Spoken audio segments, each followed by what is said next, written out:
Saya waktu ibu saya melahirkan, ibu saya meninggal dunia kerana kata tumpah darah. Saya anak yang ke-13.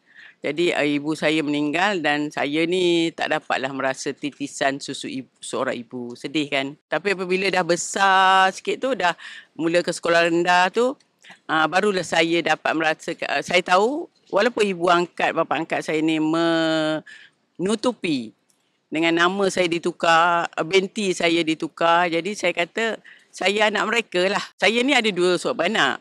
Satu nama saya, ini saya tak pernah publish lah lagi kan.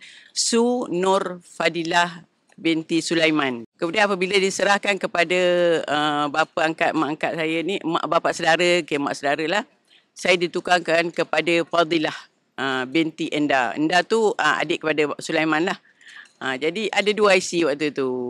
Jadi saya membesar dengan IC yang kedua lah.